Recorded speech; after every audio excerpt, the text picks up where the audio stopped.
understand that you are still on the phone. Yes. Thank you. You may continue with your examination. Ms. Lee, in regards to the items of evidence that you testified to, and particularly the large box item, which is states 292, as you handled that and other evidence items, did anything about it draw your attention to it? For that particular item, yes. Will you tell us what that is? This particular item was the item that's in that box right there. 292, the green blanket? That's correct. Even though I didn't open the box or anything, I already knew that something was wrong with that because it had a distinct smell to it. And I've worked in the evidence room all of these years and retired in '09, that this distinct smell.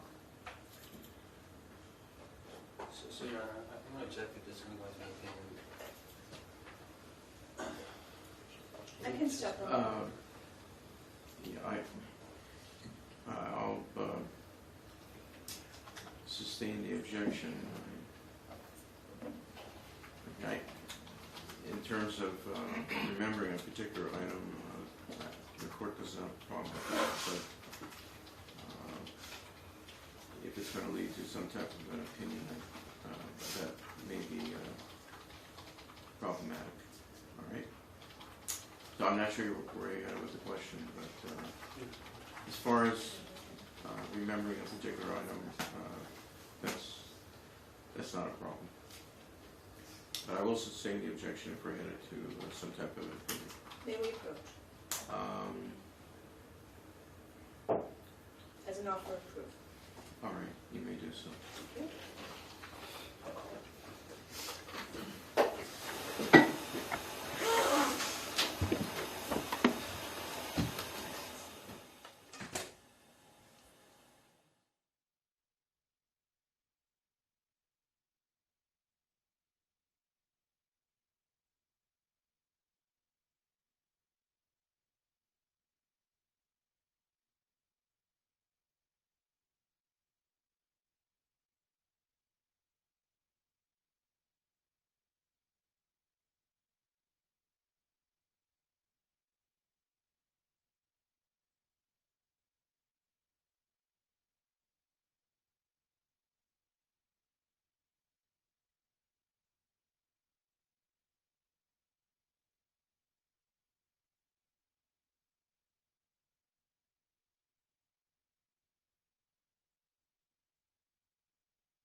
You may continue with your examination.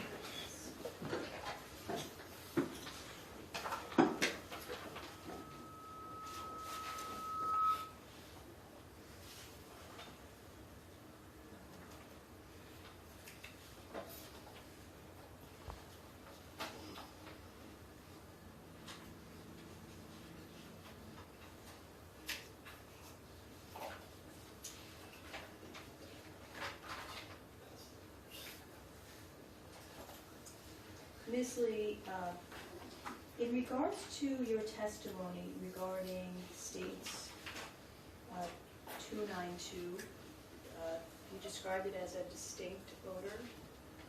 Is that correct? It has an odor to it, yes. Okay. And did you detect that odor when you received it? Yes, And do you smell that odor today? yes. I have no further questions. Thank you. Cross-examination, Mr. I thank Ms. Lee for coming. I have no questions for you. Are there any juror questions? No, Your Honor. Actually, I'm sorry, I have one.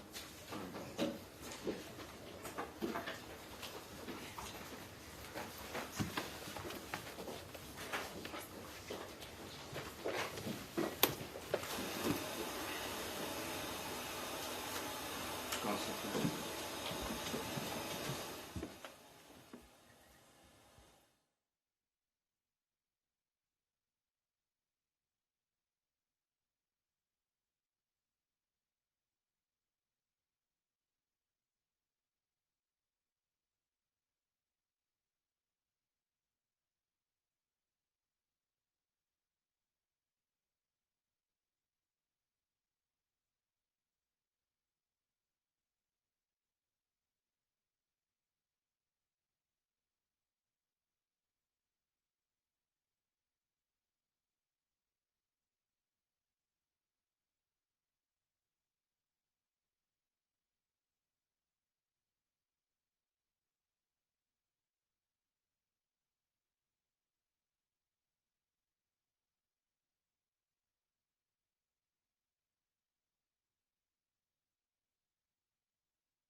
Oh, sorry.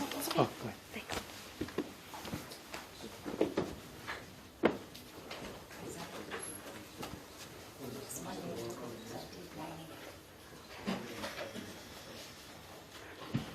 All right, you may be seated. I have a couple of questions that I'm going to read to you. After I read a question, I will tell you that you can answer the question. You can then face the jurors, answer the question. After you're through answering the question, if you would look back to me, then I'll take that as a signal that you're finished answering the question. And then after the second question, I'll see if the attorneys have any follow-up questions for you, all right? If you would like me to read a question again, just let me know and I'll be happy to do that. The first question reads, who or what determines which packages are sent via FedEx versus USPS registered mail? You may answer the question. At the time, I determined whether or not the package should go back through FedEx or the U.S. mail. In this particular case, where some of the evidence went back through the U.S. mail as registered mail, for us, in our department, it was cheaper to send it through U.S. mail. And then later on, what we had asked the counties for was their FedEx numbers, so that the counties would be billed for the cost. Right, the next question reads, what is the difference between FedEx and USPS shipments? You may answer the question. The U.S. mail, the items need to be taken to the post office, whereas our FedEx person will come to pick it up.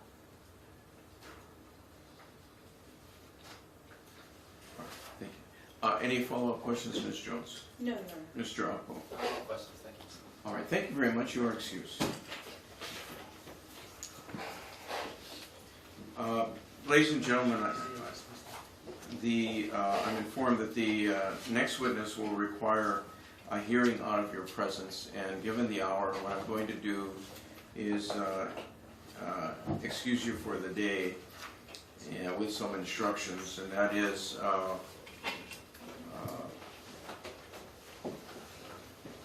your next court date, due to some holidays schedules for jurors, will be Monday, October 17th, 2016 at 9 a.m. Again, Monday, October 17th, 2016 at 9 a.m.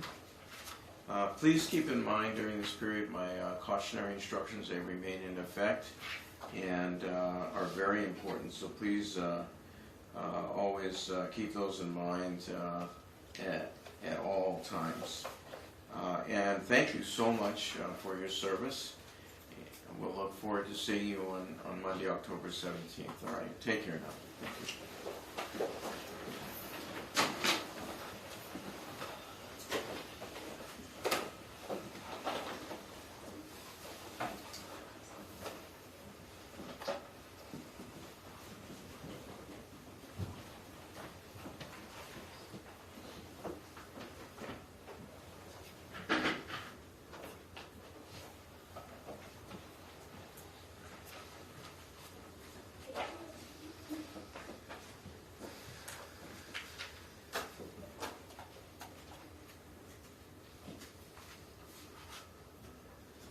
The record will reflect that the jurors are no longer present in the courtroom. Let's have our next witness. She's on her way in, Your Honor. And the state will be calling Samantha Kashimoto.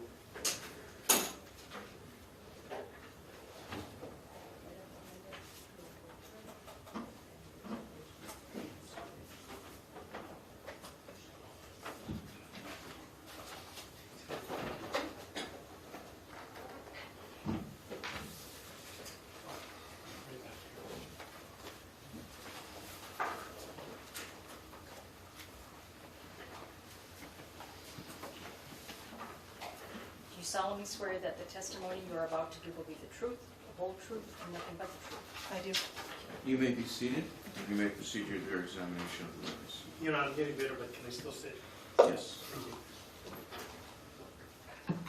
Ms. Kashimoto, can you give us your full name, please? My name is Samantha Austin Kashimoto. And what is your occupation? I'm a criminalist. And real briefly, what is a criminalist? So a criminalist is someone that examines evidence. Okay. And who are you currently employed by? The Honolulu Police Department. And how long have you worked for the Honolulu Police Department? Over 12 years. And can you just briefly describe what are your primary duties and responsibilities as a criminalist within the Honolulu Police Department? Okay, so my duties include the serological and DNA analysis of biological evidence. I also perform technical reviews of other analyst case files. I also perform quality control of the kits and reagents that we use. Okay. And can you just briefly but fully provide us with your educational background? Sure. So I have 2 bachelor's degrees from Chaminade University. I have a Bachelor's of Science in Forensic Science and a Bachelor's of Arts in Biology. And when did you earn those degrees? 2002. And have you received any specialized training with respect to DNA testing? Yes, I completed the internal training program at the Forensic Biology Laboratory at the Honolulu Police Department. I've also completed several hundred hours of external training and have attended multiple workshops in the field of forensic DNA testing. And based on those trainings and your education, did you receive any certifications within that field? So I have a certification from the American Board of Criminalistics in the area of molecular biology. I also have a certificate in DNA and serology from the University of Florida. And are you a member, or do you have membership with any professional organization related to your field? Yes, I'm an associate member of the American Academy of Forensic Sciences. Do you provide any type of training or lectures in the area of forensic DNA testing and analysis? Yes, I've performed lectures in the field of the area of forensic DNA testing to HVD personnel as well as university and high school students. Now, I'm not sure if I asked this. How long have you been? How long have you been a criminalist with the Honolulu Police Department's SIS laboratory? Over 12 years. And in those 12 years, how many actual DNA samples have you tested? I'm not sure of the exact number, but it'd be over 1,000 DNA samples that I've analyzed. And Ms. Kashimuro, have you previously been qualified as an expert witness in the courts of the state of Hawaii in the area of DNA analysis and identification? Yes, I have. And how many times have you done that or been so qualified? I believe it's 3 times. Would this have been in the First Circuit, the city and county of Honolulu? Yes, Is this the first time you're testifying here in Maui? yes it is. Your Honor, at this time the state would offer Ms. Kashimuro as an expert witness in the area of forensic DNA testing as well as identification analysis. All right, and who will be handling this? Who is? All right, then you may proceed. Thank you. Good afternoon. Good afternoon. Now, is it fair to assume that, and I'm sorry, you've had external testing regarding your qualifications? Is that what I heard? External training. External training? And did that involve some blind tests or double-blind samples where you were given something with a known result? And then Well, that's what you're referring to, I believe, is proficiency testing. And yes, I take at least 2 proficiency tests a year. okay. And I assume that you've passed all of those? Yes.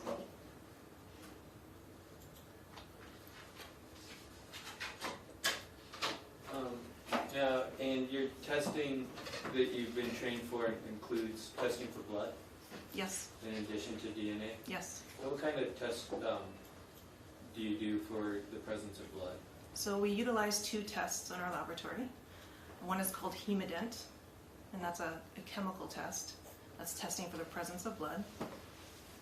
The other test that we utilize is called hematrace, and that's a biological test that's designed to test for blood of human origin.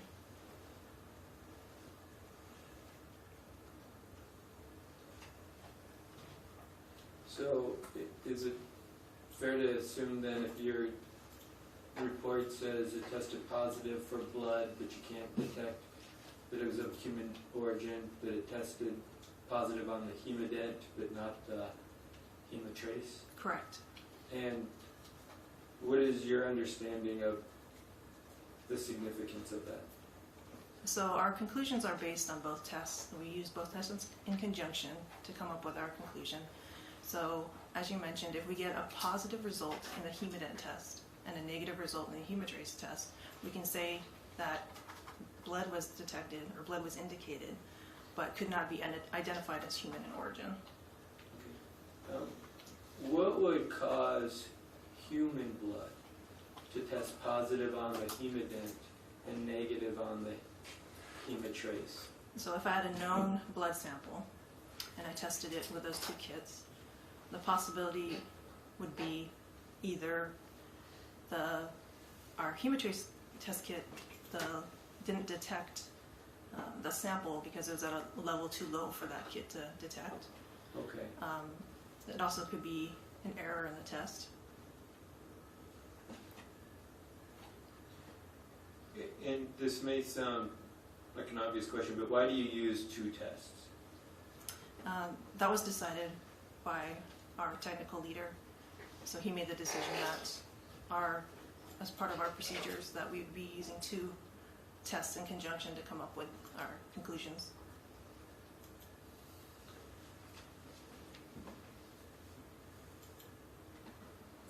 And what does, and specifically to your understanding, what does hematrace test for that hemodent, that not just human blood, but what is it about human blood that hematrace would pick up that hemodent would not? Okay, so hematrace is designed to detect human hemoglobin in a sample.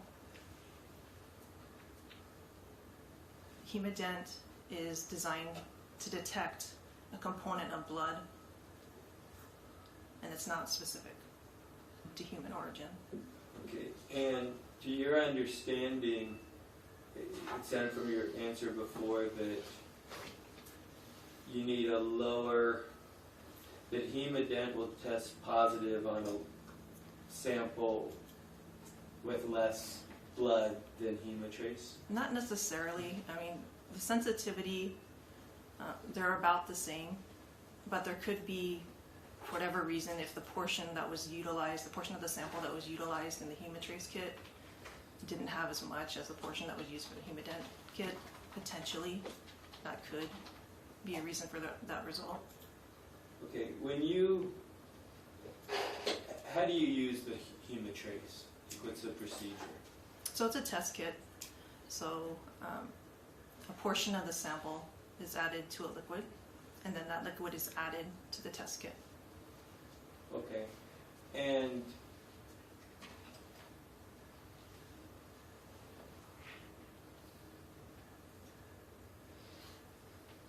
okay, thank you.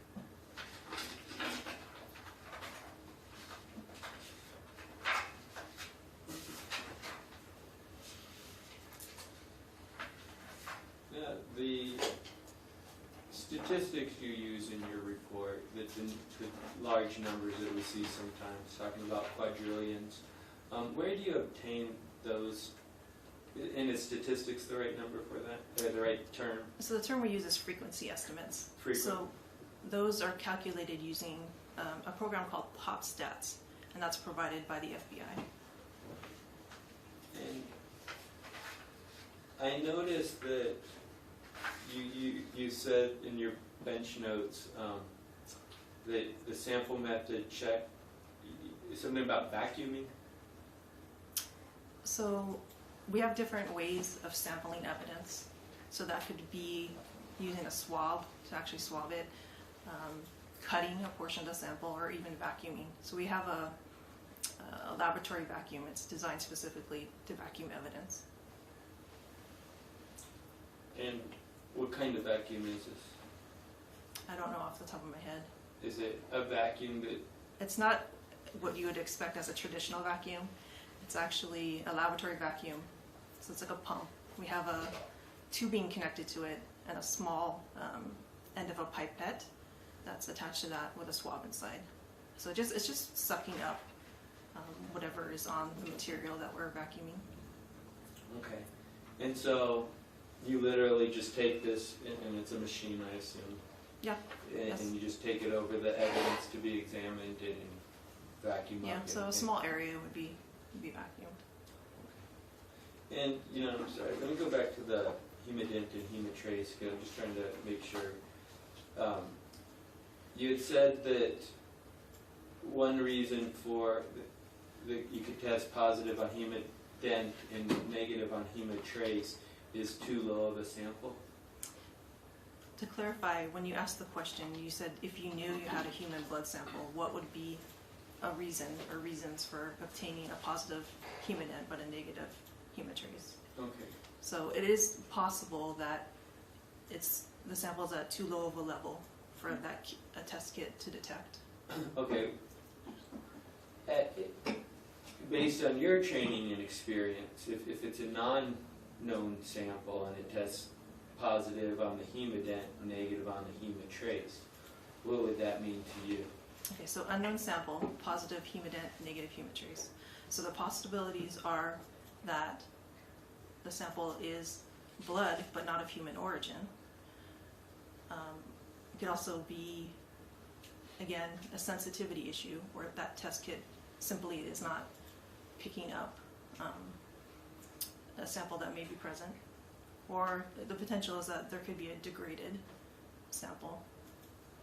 Okay. And is there any way you would know if it was animal blood? No, we don't have a test for animal blood.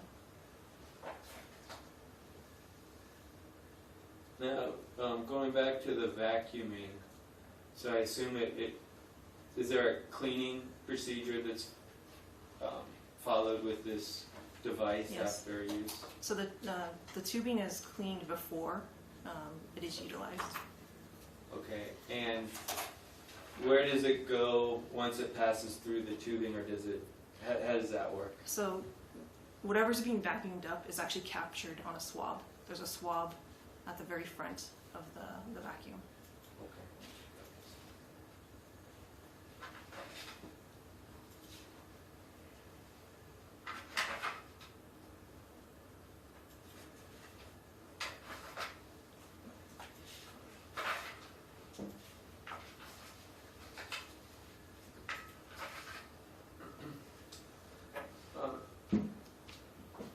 Your frequency estimator that was used, was that combined probability of inclusion? It depends. The term random match probability is used for single source profiles or major profiles, and the combined probability of inclusion is used for mixtures. I'm sorry, what did you say was used for the single source? It's called random match probability.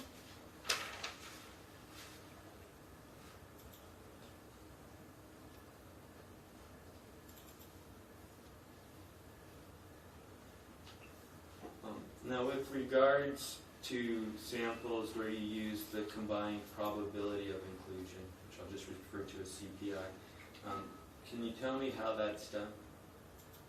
So again, we utilize the software called PopStats, and we'll input the DNA profile into the program, and we'll get the frequency estimate. So the program calculates the frequency estimates.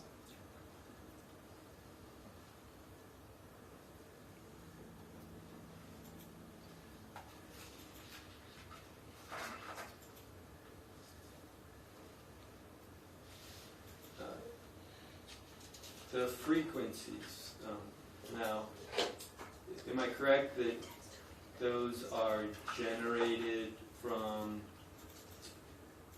sample populations? Yes, they're referred to as population databases. Okay, and again, that's something that's done by the FBI? Those databases reside within the program, the PopStats program. And who puts out the PopStats program? The FBI.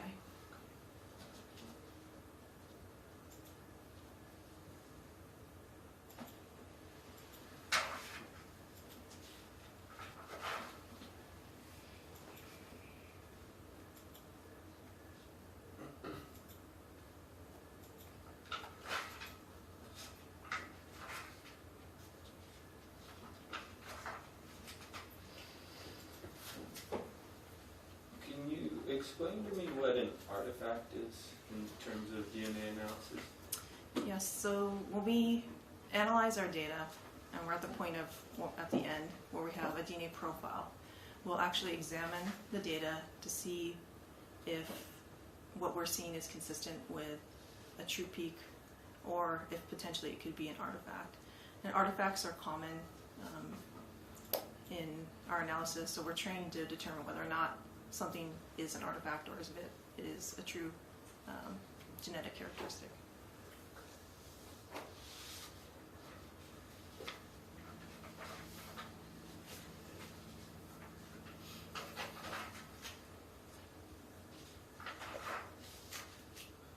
And in your position, do you keep up on current research and periodicals that are published? Yes, part of our we get what we call a journal club, so we have to read certain articles that deal with the field of forensic DNA testing. And are there certain art or journals that you would, are kind of the main ones, I guess, in the field? So the ones we routinely look at are the Journal of Forensic Sciences and Forensic Sciences International Genetics.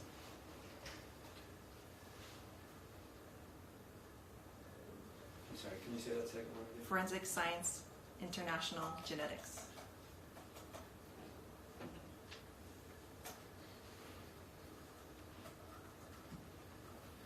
And how does that work? A new article comes out and something is called to your attention, or do you research what's coming out on them? Yeah, so we have electronic access to the journals. So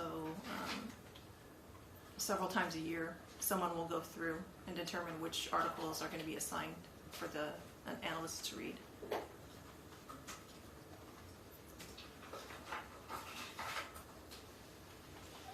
And who makes that determination? Actually, at this time, I'm in charge of the journal club. So you end up reading them all? Well, not all of them, but all the ones that are assigned.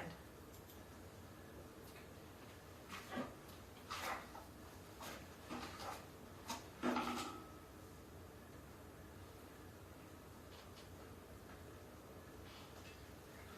don't have anything further. Thank you. Do you have any position on the request of the prosecution? Logic. No, Your Honor. In front of the court.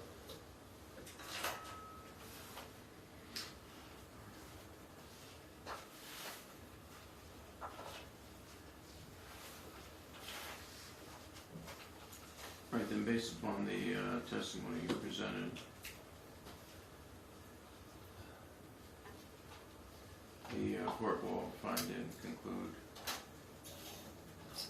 that by reason of skill, knowledge, education, training, and experience, the witness has been duly qualified to testify as an expert in the field of forensic DNA testing and as well as identification analysis, and to render opinions in those fields.